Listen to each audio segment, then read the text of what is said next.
Welcome everybody to Q2 WA Qlik User Group. We have quite interesting schedule today. But before I go into this one, I will just announce some news. So firstly, this is our first meetup that's happening not at 3:30 but at 5 p.m. and I can see more people could come, which is great. Thanks for coming.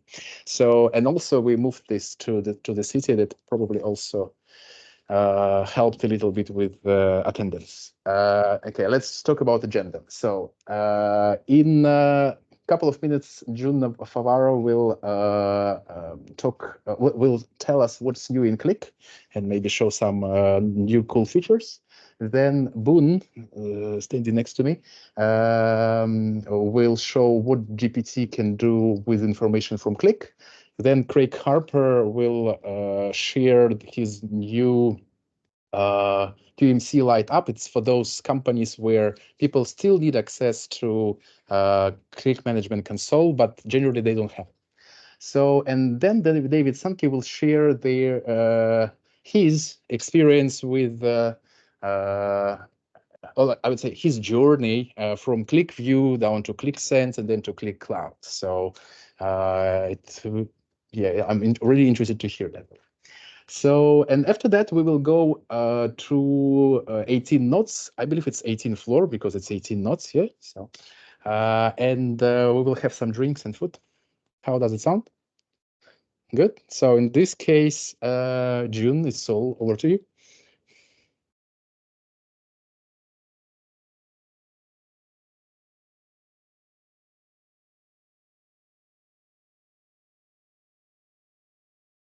Just here.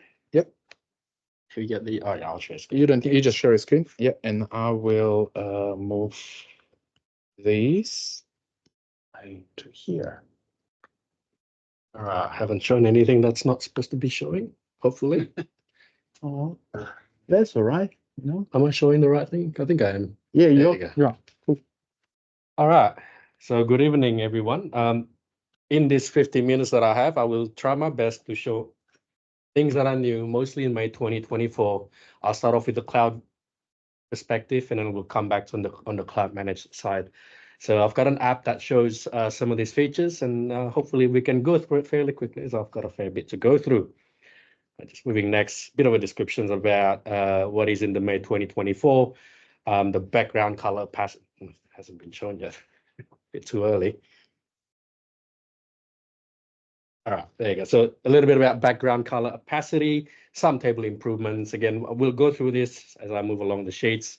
Enhancements in the buttons itself, hyperlinks in the tables, some navigation arrows. But yeah, let's get through it. So the next, well, actually, there's another page. So another thing as well is the SAP ODP connector being released, and that's also for both the analytics and the data integration end. And there's a preload. There's a way to preload apps now, which is also recently released, and that allows you to quickly. Usually, when you open an app, it takes into the memory, but in this case, you can preload apps and makes it quicker and better for the user. So let's just get on it. First thing that is released in May 2024 release. I was trying to have to remember that it's a little bit late there. There you go. So we released a feature called cyclic dimensions. And what that does is you can collect dimensions in a group, a bit like a drill down. But what you can do is that within the sheet, depending on the dimensions that you have selected on the bottom left-hand side of the screen, if I cycle through the dimension, it also changes the charts depending on the measures that you selected. Now, you also are able to change the dimension from, if you can see it, it's a little round there. And I can change it from there as well. I think that my resolution is not the best, so apologies for that. But as you can see, it's a way to also save screen state. In one chart you can have multiple use cases. So pretty cut and clear, hopefully. The next part is we have the button Go to Chart. So it allows you to specify chart ID in addition to sheet ID. So in this example, if I click on the number 1 or number 2 or number 3, it'll take me to that respective chart ID. As appropriate. And there's also a little button on the bottom right-hand side that takes me back to the top. Very simple, very straightforward. Just need to go to the next page.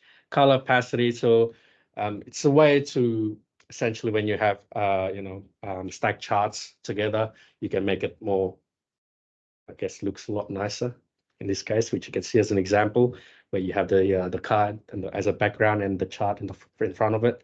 So again, the color opacity just helps you to make the visualization a little bit more beautiful. Some table improvements with thread tables, the ability to have URLs, as you can see here. I think my mouse is a little bit late. Same as pivot table as well, around dimension limits, text alignment, URL links. So again, very nice improvements there. A little bit of minor improvements. So we can have a button that gets a new setting, and essentially the expressions can be evaluated in runtime. And what you can see as an example, when the runtime evaluation is on, and if the runtime evaluation is off, and these are the two actions. So if I just click on this button, I'm actually clicking on it, I promise. So it says 4, it stays at 4. But if I click on the other buttons, you'll see how that just adds up like that. So again, just the buttons allows you to, how you want the button to behave from a evaluation perspective. So. And I think that's it. That's a Feb release. But I do want to highlight a very cool release that we also released recently, not as recent as the May, but we also recently released the layout container feature. It's a way to stack the KPIs and charts. And you may have seen the announcement, but I do have the app, credit to Tensini. Very beautiful app. This is, in this case, as a Street Fighter 6 example. But this gives you an example where what you can do with layout containers. So if I take you to the actual screen, again, you can stack charts and objects. I think this is going back in the Qlik View days. I wasn't there when I was in Qlik, but hopefully this gives you a good indication of what layout containers looks like. So what you see here is that in Street Fighter 6, there's a roster of characters, and in this sheet, I can make selections over the different characters that I essentially have. This app hasn't been performing very nicely for me. So, but if I click on the, say, for example, view, it'll give me all the measures and the objects and the pictures, that appropriate for the character. But obviously, if I switch to a different character, that also brings the other pieces apart. It's all based on the condition, basically. So again, with layout containers, beautiful visualization, something that's that I guess the user will like. So just as an example, now I want to go into the presentation mode. This is hopefully not the so boring part. Let's go ahead and look at the analytics. This is just some of the stuff that was in our roadmap, but it's recently updated. So it's mostly around natural languages. As you can see, we've got the API for natural languages. Natural language is also supported across 10+ languages. I feel like I said languages a bit too many times. We also provided Gen AI connectors as well. As you are aware, you can have say Gen AI capability within the sheets, essentially when you start creating a query, sending it across using the connectors. So again, this will help your app to integrate with the popular Gen AI out there. Going into the next sheet, I think that's really it for the analytics. Just coming through the data integration side.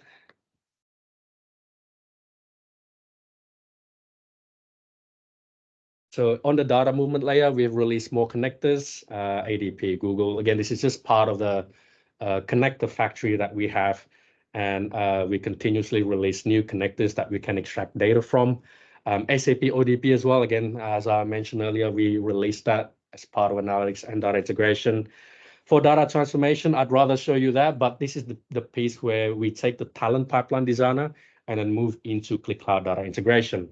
So what I can show you quite quickly. I don't know if I have much luck here. I'm kind of scrolling through a few things.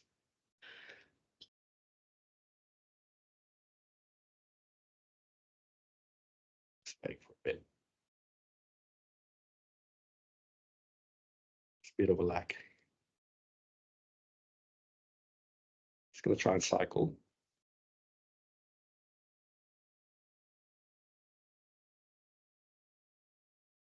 There you go. So within the Qlik Cloud data integration pipeline, what you can do is you can transform the data once it's been landed in your respective, say, data lake or data warehouse. And the options you get with the new transformation flow feature is you can have, just let me do this. You can have a more no-code way of transforming data, basically, where you can have processes, little disruption. You can have processes that does the filtering and all that sorts of piece that you normally do with transformations. Usually, if you want to do transformation with Qlik Cloud data integration, you can either do it in a very simple manner, you can do it with a SQL, for example. That's a bit of a more code layer side of the equation, but this is a more friendly way of doing so without having to generate SQL queries. So again, this is just as an example. It's just a much easier way. Gives you the ability to say, look, if you are a developer, you can use a SQL method. You can write your own SQL to transform the data in the Qlik Cloud data integration pipeline, or you can, if you're not, then you can just use this. So it's a way to make it easier for everyone. Going back into the presentation itself, also some additional cool bits. Just wait for that to change a bit. Basically, to summarize, we also updated the Qlik application automation to have more blocks, and also DDL propagation for application tasks. That's mimicking the on-premise feature in Qlik Replicate. So yeah, it's just good all around, making sure that we have the on-premises feature in the cloud as well. Now, this is more on the client managed side, but I'll try and keep it nice and simple. For Talent Studio, mostly, it's being modernized. So if you haven't seen Talent before and the UI, it's definitely better now. That's probably the best wording, where we updated the icons, making sure that the partners branding are fine. Also, there's a dark mode as well, if you like dark mode, but essentially it's a much more better approach for the user when they want to orchestrate these pipelines. On the Qlik Replicate, last but not least, there's endpoint enhancements around Databricks, Snowflake, as typical with new authentications, and along with other endpoint enhancements, as you can see in the slide there. There's certifications as well with the new Linux machine, along with endpoint certifications. I think this looks like the newer version of the data platforms, and this is what we can support in terms of what we can extract data from and where to send data to. And that's the same with the Enterprise Manager, and there's few engine changes itself, like, for example, updating task table selection APIs and the PK management. I think I've got the time there, but that's really it mostly. So share that screen. Any thoughts? Yes.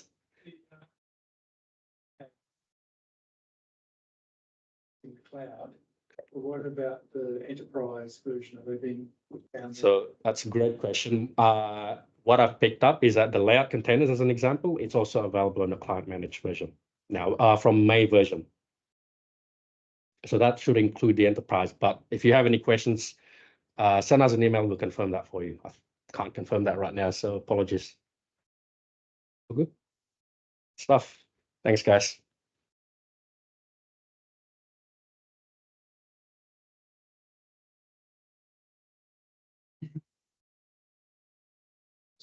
Side that we an update coming next week. There's going to be a big event in the US, worldwide event, where they're making new announcements, and we will have John will cover that off.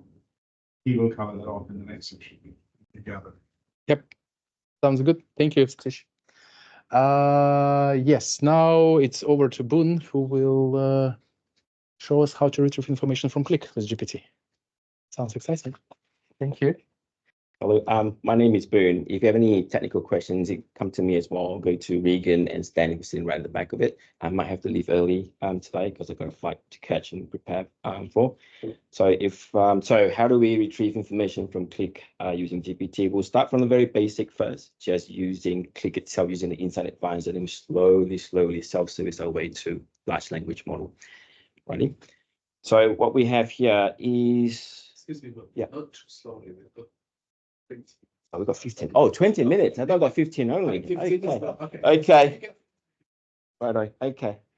Here we go. So what we have here is a ClickSense app that we've built for demonstration purposes, where we grab the information from a UPS, so the temperature, the battery capacity, that sort of stuff, and the usual stuff. You can see if we pick a date, the information changes, right? That's standard Qlik stuff. We're not going to go through that.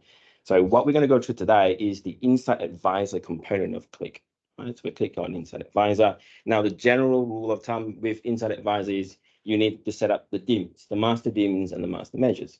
In a small app like that, you can get away with it. But in big apps, we have 50, 100 fields. It can be a bit, let me find a better word, tedious, but otherwise painful.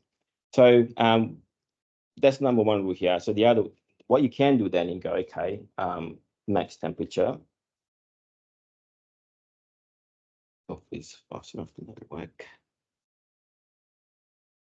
So you grab the max temperature from your Qlik app. This way, the users can self-service themselves. I want to include that to a sheet as an example. Right now, this is how you define some of these stuff here: the max, UPS battery level, that sort of thing. Now, it is a little bit smart in the sense that if I define max and it asks for a min temperature, it knows what to do. However, it is natural language processing where you have to be very specific in your request, i.e. you need to know what the fields that you're asking for. So you go, okay, max, as you can see now, that's max temperature by month here. So we'll come to that vocabulary stuff afterwards. Right, so then you get a chart, you can do the rest of it. So with the vocab and the logical model, which we go through, is in the app itself, if certain things are not well defined, you can augment it, make it better, right? Number one, in terms of the vocabulary, because we're using auto calendar within Qlik, in auto calendar, Qlik uses year, month. Now, when the user then asks, give me the stats in month and year, it can't do it. So you then go to the vocabulary section of it, and then you define what year, month is, right? Okay. And likewise, you can give an example question. This is what we were using just now. I just drop down, click on it. Yeah. Now, this is where simple questions, simple analysis, you can sort of use Insight Advisor. If I go back to the Insight Advisor again, zoom out, and I pick something that's a little bit more complicated like that, right? Get me the min, max, median, average temperature by month. Yeah. It will only give you the average, which is the closest thing. Yeah. So this is natural language processing. It is not large language model. It cannot understand your sentence in context per se. Right? Any questions so far? Good. Right. Yes. Like you have defined a certain sets of questions in the library, right? So nowadays we have AI related tools as well who can by themselves get the details, and they can calculate what the next question can be. So I mean, like the chat GPT. Is there some integration with that possible, or? Yes. So there are multiple ways. I'll show you one of the methods afterwards, and then we can talk about the other more lower level methods. Okay. Okay. So I can't use the team bot at the moment because obviously I'm sharing my teams. So this is where you can integrate the Qlik chatbot within your Microsoft Teams via Qlik Cloud, and the prompts are the same. It's using Insight Advisor to assist you, right? And in terms of it drawing the charts, we have not found a way to ask it to draw it. I want it in a bar chart or a pie chart. It just best effort. It decides what's best for you. It will just draw the chart for you. Okay. It knows better. It knows better. Yes. Yes. Still using natural language. Yes. Still using the Insight Advisor, the NLP side of things. Yeah. And then you can see here, it says we wanted highest UPS internal temperature but it decided to add all of the temperatures together and give you 12.7 because we didn't define the word highest. We defined the word max. Okay, so now you can sort of see how specific you have to be, right? So if you're a CEO or a senior manager, the last thing you want is learn how to talk to the computer, right? So now we talk about the next thing. Let's keep that slide there. Oh, might as well go through that. I'm sorry, this one here. So there are certain settings in here. This is the logical model fields and groups. Notice this field here, data value lookup. So if you ask a question, sometimes within the field, you have internal temperature, battery load, which is inside data inside the field. So if you want to allow, when you ask the question to Qlik Insight Advisor, it needs to have the capability to interrogate the data first, a sneak peek. Otherwise, it doesn't know which field to go to most of the time. Okay, even large data model with 1,000 fields or 500 fields, you have to give it access. Otherwise, it can't process or get the data for you. Okay, now this one. Alrighty. So here we've created a chatbot, and we're using Chainlead, which is the front end, and then the back end we use LangChain. You have that's a very popular framework. Another one is by Microsoft called AutoGen. If they work differently, we just show you LangChain today. And so for those to answer your question, this is an example here. We connected the ChatGPT to our Jira database. So what we've done with that, we're using Jira Cloud. We use the API to download or to extract those information, store it in a Postgres database. And what we've done then, we asked ChatGPT, we provide information to the bot regarding the database, the schema. We have the following tables, the following fields, and these are the information that are within the database. So now I can say, I'll just show SQL, these projects.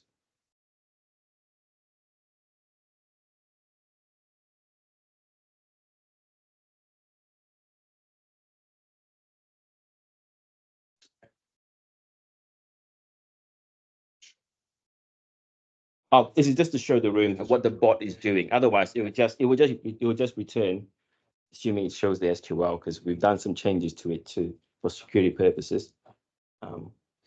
Right. Show me the query you executed.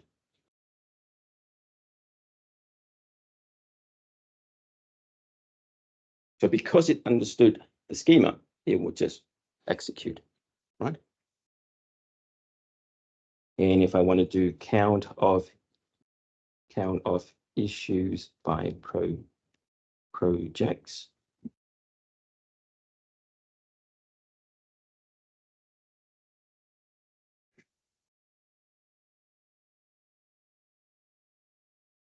that's an example. Yeah. Now you can misspell certain things. It will understand. It will fix it up for you. Right. Okay. So that's the database example. This is the Qlik example here. This connects to the UPS app. So I will just say show command.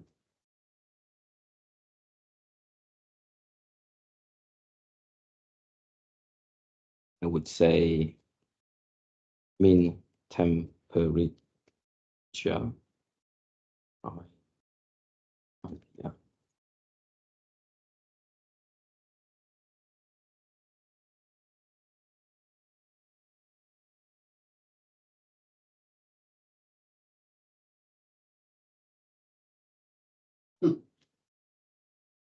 Okay, so what we've done here is we're using GPT-4o, which is the latest version. It is by far the most competent LLM because it can in terms of understanding Qlik scripts. So what we've done with this bot was what we do is we use GitLab to back up the Qlik apps, and then in this sense we can see the QBS, the scripts, the objects, the dimensions, all the expressions. And then we get the bot to look at it. So now the bot understands the data model. One. Number two, we then ask it to look at the data model and look at the information within. So if I say, what are the meter components.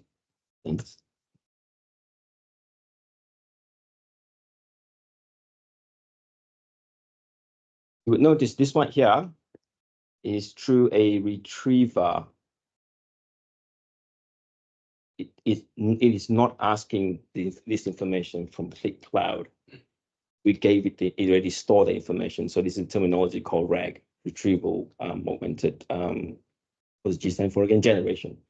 Right. So we so Qlik knows, that the bot knows what the meter components are. Just hide those. And I just asked temperature. I didn't say the word internal. It can use what we call in the world of AI, similarity search. It found something similar within the data structure. Temperature means, oh, I've got something close to it, internal temperature. So let's just say you have let's go back to the project example. We have a project admin. Her name is Magda, but she created a project called Test Magda. So when we ask, show me anything that's related to Magda, the bot would be like, okay, do you want the person or the project? So you can sort of train to ask, you can prompt the bot, sorry, not prompt, give the bot a job description that says, if you're not sure, you ask the user. So it's sort of semi-guided as well, yeah? So if we go back to the previous example, this one here, so this is actually the Qlik CLI command in multiple ways. One, you can use the the SDK for Python and integrate it into the chatbot, or you can just use the Qlik CLI, right? And all of these stuff here is generated by the bot itself. We just gave it examples. We gave a couple of examples, and then you can work the rest out. That's pretty much it, okay? And I'll just say,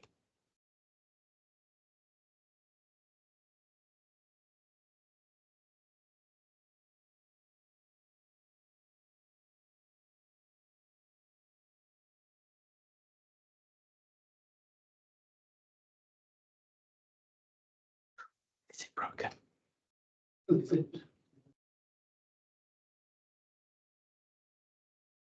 So this is the next phase of it. What we've done is we allow the bot to write Python code. So based on the information that's returned by Qlik, we can now then say pass the information to the chatbot, which it has, and then the chatbot will write Python code and it will draw that chart. So I would say, how did you draw the chart? That was the code.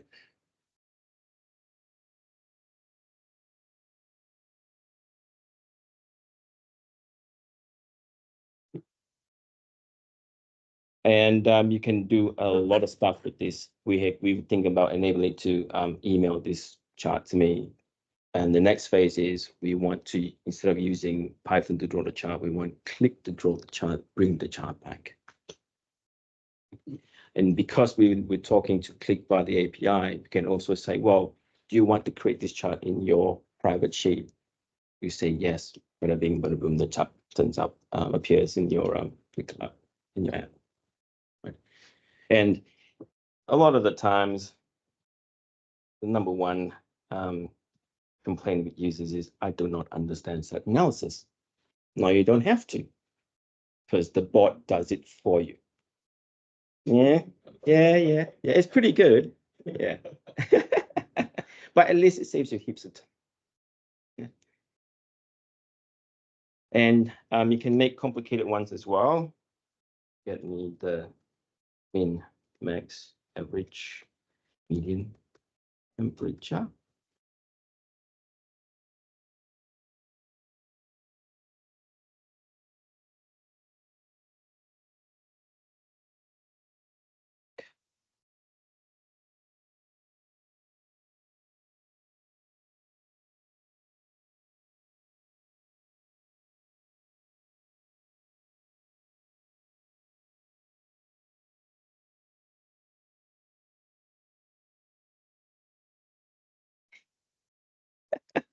All right.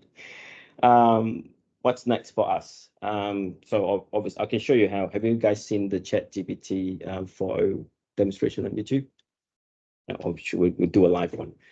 All right. So ChatGPT can now, you can talk to like as if it's Siri or Alexa, and it will then, instead of you reading the words that comes back from theirs, it will do text to speech for you.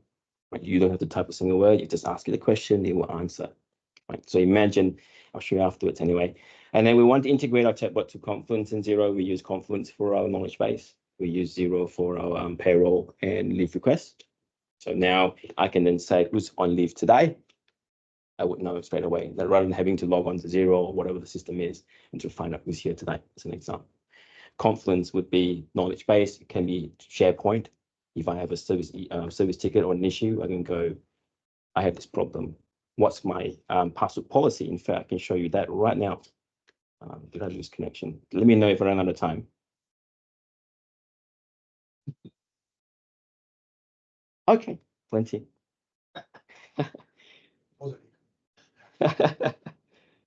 All right, so I'll just use one. Yeah. Oh, did I just lose lost connection? Yep, completely gone. It's just Will's one of ours anyway, so it should be fine. Anyone else is on there? Yeah. Sorry. Technical difficult. Yeah, it's with Wi-Fi. I'll join the meeting again. Yep.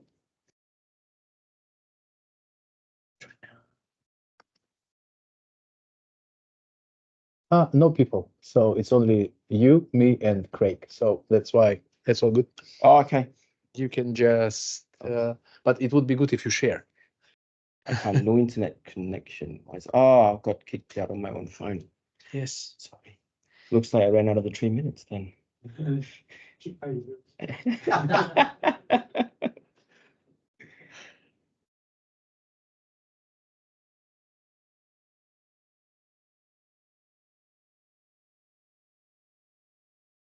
Nope. Oh, good. I can show you guys afterwards anyway. Yeah, it's something. It's not liking.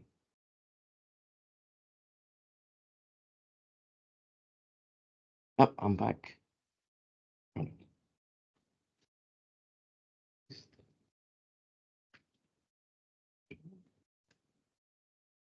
You're currently offline. Okay. So sorry.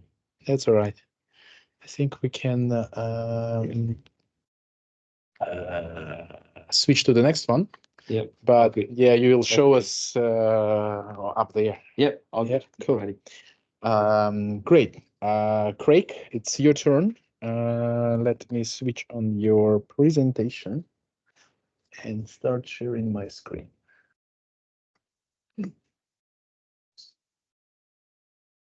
What's going on? Okay, that was too small. Share my second screen. Whilst waiting, I've got a question. You're saying that the system can identify the data model. Yes. Can you then start from a developer point and say, please optimize my data model? No. I said, can you create a Qlik data model?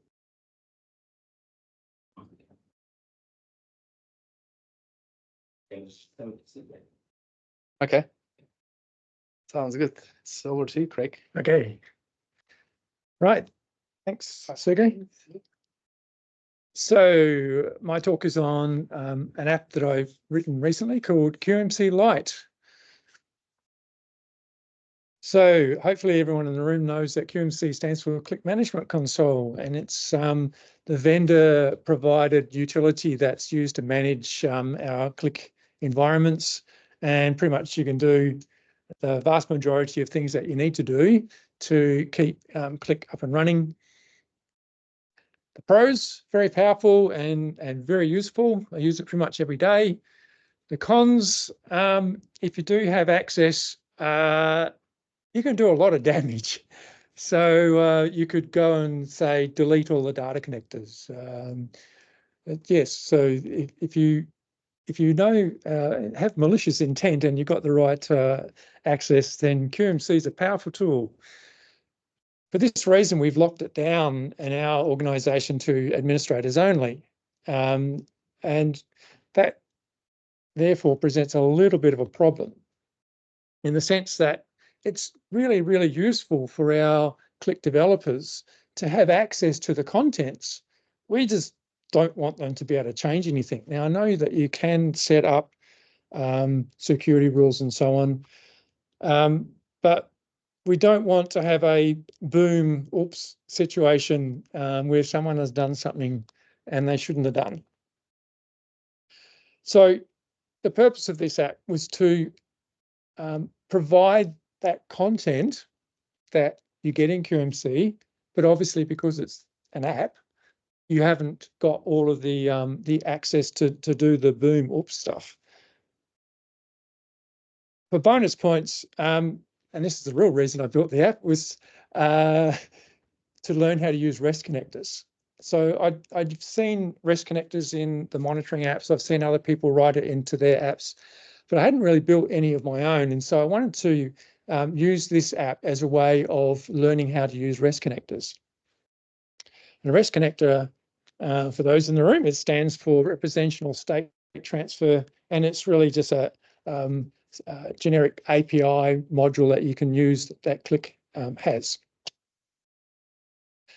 Now, those of us who use QMC will say, hey, all right, I mean, all of this stuff is in the monitoring apps. Why don't we just use the monitoring apps?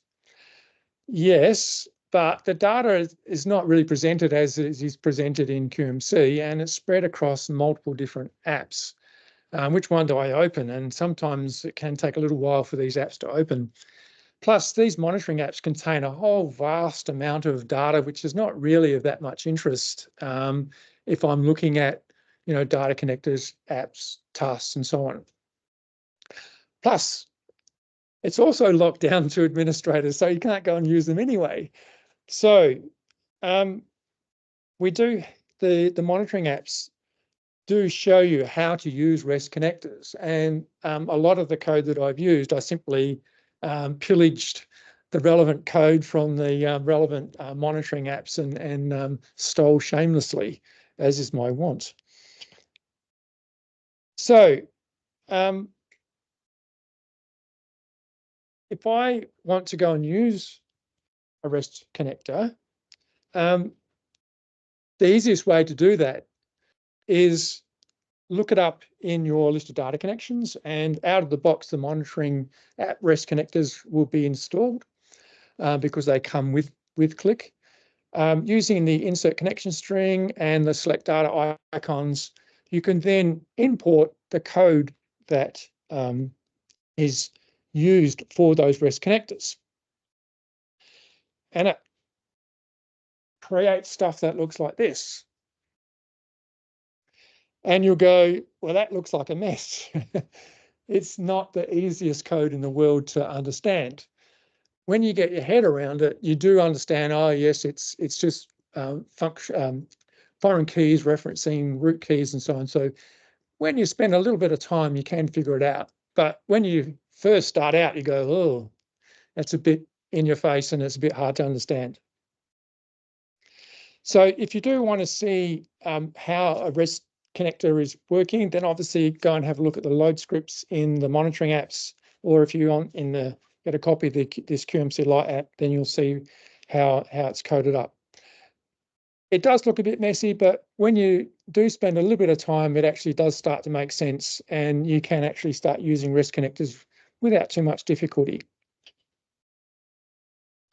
So I used the monitor apps REST connectors to go off and get user details, app details, tasks, triggers, and data connection details.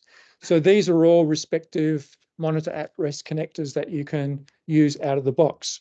And then build that up and join it into our Western Power employee data to get more detailed information for our particular users. So, what positions they have, what functions they belong to, and so on. So QMC Lite, if you go and look at the users sheet, and then you look at the QMC users sheet, yeah, they kind of match up, which is not surprising. That's the whole point. With joining in the Western Power employee details, I can now bring in and join in their position, their function, their area, their former leader, and all that sort of good stuff. So then it enables me to sort of do a bit more value add over and above what you would normally get with QMC. With the app details, I can actually go and decode things like the modified by name. So in QMC, all you get is the user ID, which in our workspace is just some random number, which you got no idea who it is. So by having that employee details, you can actually find out who that person is.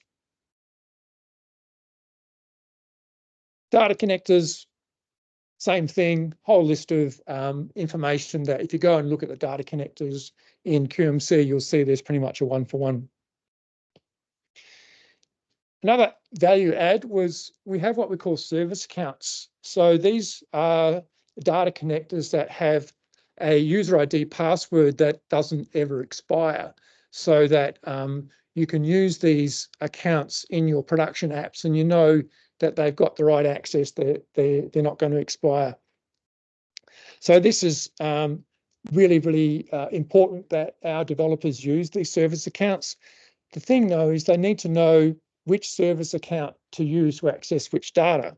And this sheet enables me to see for this particular service account which list of tables it can access. And so therefore I can make a very informed decision about which service account I should be using in a particular circumstance. Something else in our particular space is that we have an enterprise information architecture. So all our data is classified with an information domain and a subject area. And if I want to have access to that data, I need to know what those information domains and subject areas are. So when I go and say, hey, I need access to this, the first thing they'll ask me is, well, what's the information domain and what's the subject area? So if you don't know what they are, you can't get the access. So this table also gives you that useful information. So then you can click on that link, go and fill out the relevant access request form, and hey presto, you'll get access to that data, presuming that it's authorized. We have a whole bunch of task details. And for our particular team that I work in, we have a whole string of jobs that run pretty much every day. And I want to be able to see, is there anything wrong? And sometimes, really, you get a whole list of fails. And if you go into QMC, you'll see the list of tasks. We've got tags so you can list them. But you have to laboriously go in and find out why have they failed. So what I've done here is I've actually gone off for a task that has a failed status and read through the log file and find the error message and actually bring that back into the app. So in one line, typically 95% of the time, you'll be able to see that failed message and you go, oh, okay, I understand why it's failed. And you don't have to do any further digging through, looking at log files and so on. Just a little thing, but it's really quite useful. If you do want to go and look at the log file, there is a full file path there. You can simply copy and paste that into your Windows File Explorer, and assuming you've got access to that folder directory on the server, you can bring up the log file straight away. When you have got information like this displayed, all of a sudden you'll notice, oh, gee, there's a log file that's 16 megabytes. Gee, I wonder what's going on with that.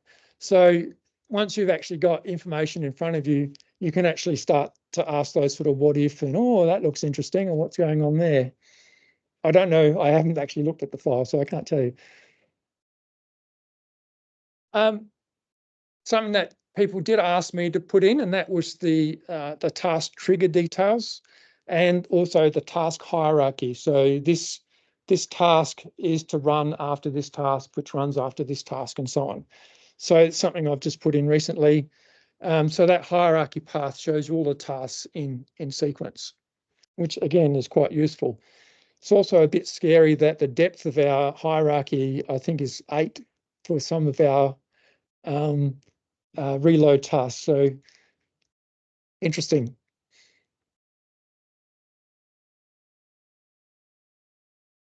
Okay, that's pretty much all I had. If there's any questions, if you are interested in having a look at that app, then just get in contact with me. I'm sure I can send you through some code, but really, I haven't really invented anything too much. I've just stolen shamelessly from the various monitoring apps around the place and just put it together in a nice package. Yes, Sergey. I might need to have a discussion amongst my peers before I do that, but we'll see how it goes. But it really is just a whole bunch of code that's coming from or existing monitoring apps. What I might do is just take out the Western Power bit, which is the employees. Okay, thank you.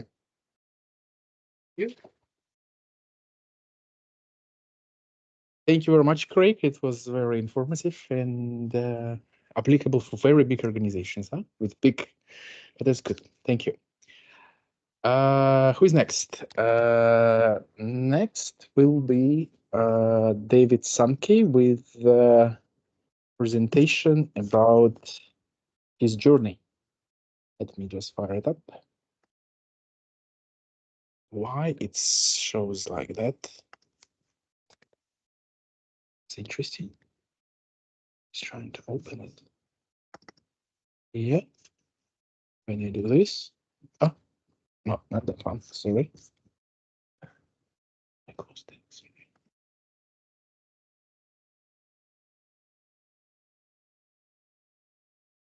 Surprisingly shows in some funny mode, but that's okay. Can do it this way. Yeah, works. Very good. Thank you. Thank you, Sergey. Let's see if this gives us a. Does it? Yes. How about that? Magic. Evening all, and thanks, Sergey. I'm going to take this right out of the technical bottom end there. You know, these /colon geeks. It's way too much for me. That's right. I am a developer, but you know, we'll put that aside for now. So when Sergey asked if I'd present today, I naturally said yes. I am a long-time Qlik user, and I basically bleed green. I think it is a great BI tool. I think it's the best BI tool out there in general for most scenarios. And I thought, well, how can a presentation be? And then I got the subject line of, well, what's my journey? And I thought, that's going to be a bit boring. I'll try and make it as interesting as I can. So I work for a mining company, Regis Resources at the moment, but I will go back and talk about my BI journey to start with, to give it a bit of context. And that all started once upon a time as a night with, back in the dark ages. And I'm sort of referring back to the early 2000s here. There really wasn't a lot in the BI space that was user-friendly, easy to access. If you could afford it, you'd go Cognos, but if you went Cognos, you had to put in all the big servers, and it was very resource hungry. And for the rest of us normal people, we reverted to, everyone remember Crystal Reports and those sort of products? Yeah. So that's where I come from. And someone earlier mentioned that they weren't around with QlikView. Yeah, this was pre-QlikView days. So OLAP was a new concept, and OLAP cubes had just come out in the very early 2000s. So roll forward to the mid 2000s, I'd left the mining industry, went out consulting and implementing and selling ERP systems. And the big problem in the mid 2000s was this term big data was building up. ERP systems were capturing all this information, and I've seen a lot of nodding faces, and for some companies this is still the problem. And we had all this information, and I was selling these systems and putting them in, and I had a team, and all this information was in the database. We knew it was there. We knew the value was there, but there was no way of getting that information out, or no easy way of getting it out without going into your double backslash exclamation mark hashtag type stuff. So around about this time, in fact, it was the late 90s, there was this little Swedish company that was starting to climb up the Gartner reports. And yeah, .bomb and all those areas, there's a lot of companies, but that one got my attention. I went over to Sydney when they first landed in Australia, and I can tell you it was love at first sight. All of a sudden, there was graphics, there was click here, and it just, that associative engine, as I got to know, was just magic. All of a sudden, that data could be pulled out and could be used. So for the next 10 years, I was an absolute convert, couldn't wait to get back to Perth. I was a guru in ClickView, knew it inside out, back to front, challenged the click techs often, and loved it for several years. We were selling it like a hotcake. But roll forward to mid-2010s, and the ClickSense started to be pushed, and Click itself themselves were saying, look, we want you to go to ClickSense. And I looked at it, we did a couple on-prems, but I've got to be honest, about that time, I don't have a very good attention span. I get distracted quite easy. I've been playing with Click for quite some time. And I was probably looking at other new shiny objects, mobile app development and data integration, BPM. There was another thing happening around then. I heard about this young fella, far smarter than me, called Sergey, and he was starting to do things in the business. And so I bowed down to his prowess, and I sort of moved on and did various things. And we focused on our ERP side of the business, still very much an advocate of Click. But I have to say, the ClickSense, I didn't quite get onto that bandwagon at that point in time. I like this. You can roll forward years quite quickly. Or I wish you could roll it back, actually. So roll forward to the 2020s, and around just over a year ago or so, we're now talking about 2022, mid-2022, I'd sold the businesses, just sold the businesses. I thought, great, I can reacquaint myself with my wife and meet my kids and all those sort of things. And anyone that owns businesses, you will know it sucks it up. I see Boon nodding there. When I got a phone call from a mining company, because I still kept my contacts in the mining industry, and they said, we've got a quick job for you. Won't take you any more than 4 weeks, maybe 6 at a push. And looked them up, and they're a reasonably sized gold mining company. It all sounded quite exciting, and 4 to 6 weeks. What could go wrong, right? So I got there. We want to do a bit of. We need to get our information out of our ERP system in a better, quicker, more effectively. So I went in and had my first meeting, and quite clearly the problem wasn't getting the data out to start. Well, that was part of the problem. The bigger problem was the data that was in there was all over the shop, and their chart of accounts was just had too many cooks in the kitchen, and they needed a chart of accounts redesign and re-implementation. So started off with that. 6 weeks went by very quickly, and in fact, they offered me a job, and I'm there permanently now. I did meet my wife and kids, by the way. They got to know them. And but talking about them, we got the chart of accounts redesign rolled out, very successful. It was great. Gave my mate Sergey a call, and that's where my journey with Click and my reacquaintance with Click came back online. So doesn't mining look great? I mean, geez, who wouldn't want to do that? Let me tell you, that's in the middle of WA. When it rains, it is horrible and muddy, and when it's not nighttime with the light shining and you're there in practice. It's noisy, dusty, red dirt gets everywhere. No, it's not like that at all, but that's what we sell. So what did we have at Regis? Well, got this chart of accounts done, got all the data structured, and I started leaning very heavily on Curious and their expertise. We had an old ClickView server, my old mate, but it was a bit of a legacy system that they hadn't fully migrated into ClickSense. We had a ClickSense on-prem server, and most of our financial reporting was coming out of that, but it wasn't terribly effectively used. Not everyone could access it. It wasn't great, to be honest. And because you don't want one server, right? You get two. So we had a second ClickSense on-prem server, which our exploration team were using. They actually did a really good job with their on-prem, their data, and used it a lot.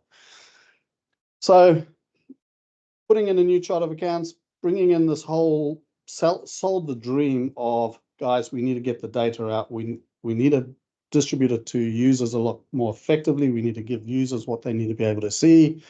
So the answer in my mind, and didn't take Sergey much convincing, is let's move into Qlik Cloud. Now, I'm not sure Qlik Cloud is actually the correct term, but part of it is. That's good, because my internal marketing, if you like, it was, guys, we've got ClickView, we're going to kill that. We've got ClickSense, and we've got Qlik Cloud. It was easy for normal people to understand. So when I talk about Qlik Cloud, it's Qlik SaaS, Qlik Cloud. See, I'm not clever. I Googled. That's all I could come up with. So my apologies. Oh, nor could I. So, yeah, I feel better now. So the whole idea was we'd roll all of that into Qlik Cloud and do away with ClickView. That wasn't too hard. Do away with the finance Qlik server. Again, that wasn't too hard because it was sort of on the tail end of this charts redesign. So if you want to get your information, well, it's only in the new environment. Anyone here a geologist? Good. I don't know if, I hope no one at Regis is going to be listening, because they work on a different time scale. We haven't yet migrated their Qlik on-prem Qlik server into Qlik Cloud. To them, 1 million years ago is recent times. So their geological time's different to ours. Very clever people, mind you. It didn't help that their server is also well structured and got good data in it. So anyway, we've migrated, and this is now very recent history. Well, in the last 6 months, most of this happened. Last 9 months, 9 months ago, we probably got the first prototypes into Qlik Cloud. And it's my 15 minutes up. No. So on the back of that, we get our safety stats out of it. With the new chart of accounts, for people to understand and know how to code things correctly and easily. And being a mining company, of course, we have to have a 14-character long account code. Qlik, that is our most used app, is people looking up their GL account, or what GL account codes to use. Because you can start on the left, what company am I in, what area am I in, and it just guides you through, and within seconds you've got your 14-character account code.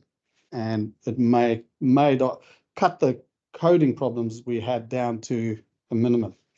And at the very end, you just right-click on it and you can copy and paste. So our most used app, funny enough, simplest ones, all of one sheet. Purchasing, go and get information out of there.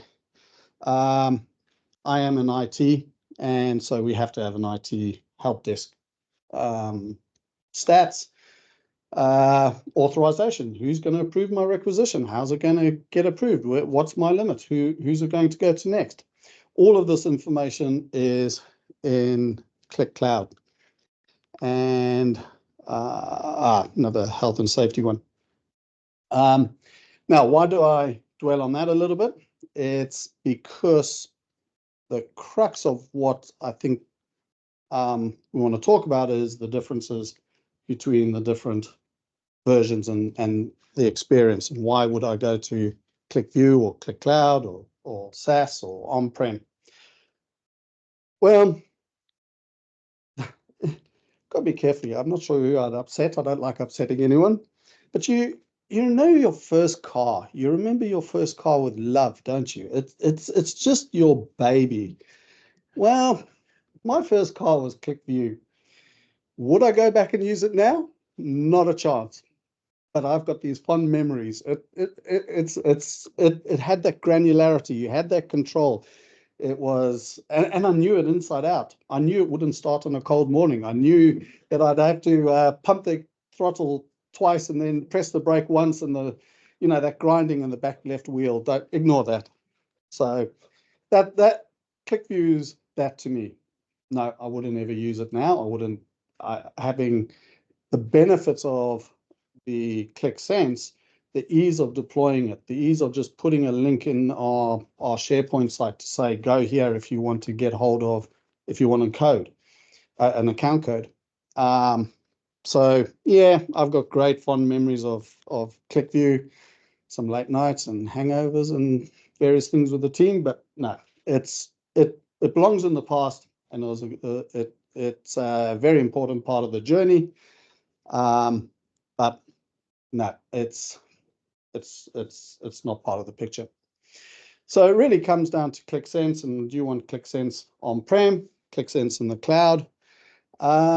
That's probably a harder decision to make for a lot of organizations, particularly if you've invested in all of your on-prem infrastructure and depending on your security and your things like that.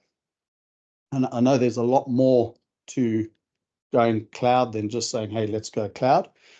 For me, it was a bit of a no-brainer. We had new reports, new environment. It made a very, if nothing else, from a presentation point of view, it made a clean break that, hey, we've got a new ERP system. Well, it's the same ERP system, just made to work better. We've got a new ERP system, new reports. This is where you go to get all the new stuff. So having that break was easy. The other thing that made it really easy for me is this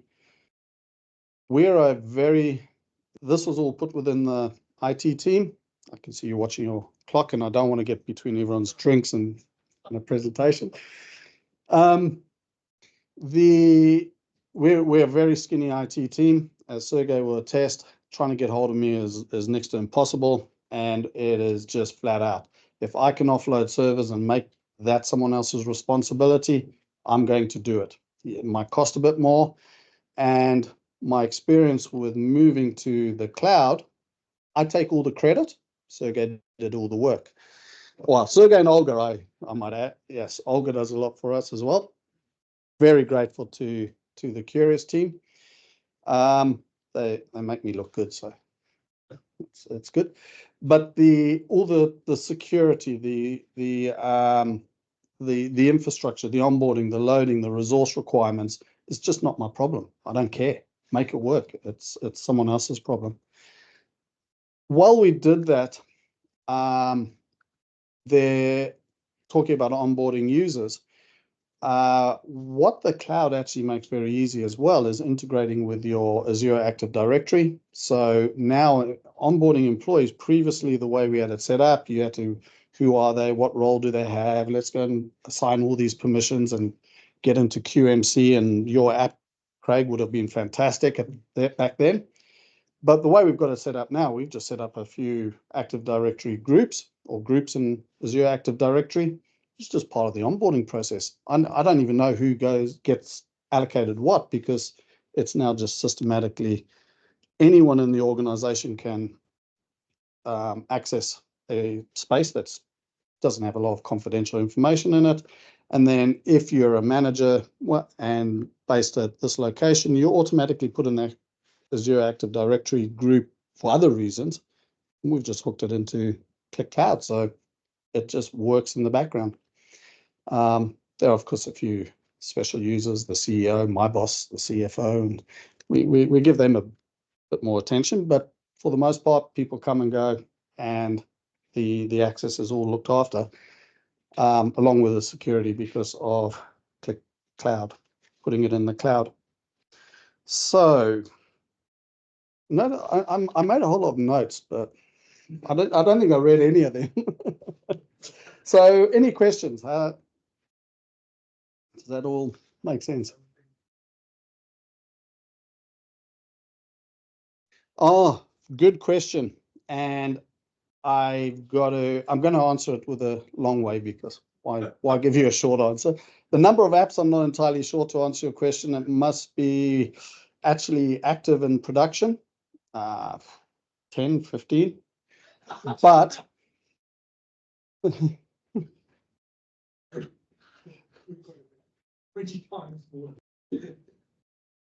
this is in 6 or 9 months, but the long answer is we're at the beginning of a very long new journey. So we consolidated a lot of the apps and made them a lot more dynamic in what they could do, so we could consolidate apps. But it is very much at the beginning of our journey with Qlik Cloud. We do not use, as an organization, we do not. We've got reports all over the place. We've got, like a lot of organizations, it's sort of grown organically. A lot of Excel, a lot of ad hoc report writers and things like that. And we are bringing it quite rapidly, to be honest, as fast as I can find time to do it, which to spec it up and give it to Sergey. But yeah, we got a long way to go, a long journey. We don't even use any of the new features in the cloud, the self-help. We're still a little bit on the old school of present the user with what they need, and that's all they can do. We want to get into the ability for users to use stories, and or the more advanced users. We haven't got there yet. In terms of percent, we're in our infancy. I think the better question.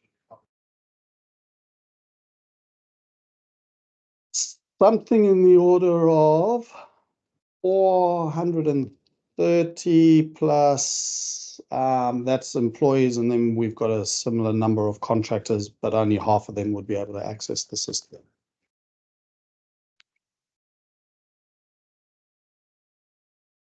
Questions? No? Thank you, David. Thank you very much. Thank you. So, answering your question, Craig, the number of apps you've got, I'm not sure if it's good or bad.